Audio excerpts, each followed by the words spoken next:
धर्मराज की धार्मिकता। महाराज युधिष्ठिर ने जब सुना कि श्री कृष्ण ने अपनी लीला का संवरण कर लिया है और यादव परस्पर कलह से ही नष्ट हो चुके हैं, तब उन्होंने अर्जुन के पौत्र परीक्षित का राजतिलक कर दिया, स्वयं सब वस्त्र एवं आभूषण उतार दिए, मौन व्रत लेकर, केश खोले, संन्यास लेकर वे राजभवन से निकले और उत्तर दिशा की ओर चल पड़े। उनके शेष भाइयों तथा द्रौपदी ने भी उनका अनुगमन किया। धर्मराज युधिष्ठिर ने सब माया मोह त्याग दिया था। उन्होंने न भोजन किया, न जल पिया और न विश्राम ही किया। बिना किसी ओर देखे या रुके वे बराबर चलते ही गए और हिमालय में बद्रीनाथ के आगे बढ़ गए। उनके भाई तथा रानी द्रौपदी भी बराबर उनके पीछे चलती रही।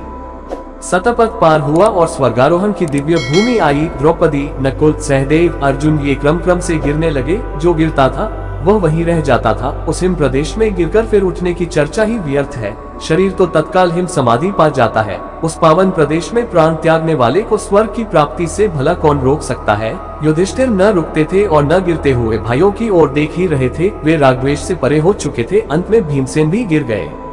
युधिष्ठिर जब स्वर्गारोहण के उच्चतम शिखर पर पहुँचे तब भी अकेले नहीं थे। उनके भाई और रानी द्रौपदी मार्ग में गिर चुकी थी, किंतु एक कुत्ता उनके साथ था। ये कुत्ता हस्तिनापुर से ही उनके पीछे पीछे आ रहा था। उस शिखर पर पहुँचते ही स्वयं देवराज इंद्र विमान में बैठकर आकाश से उतरे। उन्होंने युधिष्ठिर का स्वागत करते हुए कहा, आपके धर्माचरण से स्वर्ग अब आपका है, विमान में बैठिए। युधिष्ठिर ने अब अपने भाइयों तथा द्रौपदी को भी स्वर्ग ले जाने की प्रार्थना की। देवराज ने बताया, वे पहले ही वहाँ पहुँच गए हैं।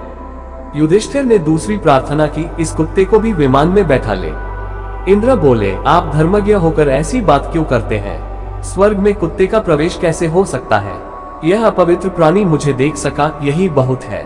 युधिष्ठिर बोले, यह मेरे आश्रित है। मेरे भक्ति के कारण ही नगर से इतनी दूर मेरे साथ आया है। आश्रित का त्याग अधर्म है, इसके बिना मैं अकेले स्वर्ग नहीं जाना चाहता। इंद्र बोले, राजन, स्वर्ग की प्राप्ति पुण्यों के फल से होती है। ये पुण्यात्मा ही होता तो अधम योनि में क्यों जन्म लेता? युधिष्ठिर बोले, मैं अपना आधा पुण्य इसे अर्पित करता हूँ। धन्य हो युधिष्ठिर मैं तुम पर अत्यंत प्रसन्न हूँ। युधिष्ठिर ने देखा कि कुत्ते का रूप त्याग कर साक्षात धर्म देवता उनके सम्मुख खड़े होकर उन्हें आशीर्वाद दे रहे हैं।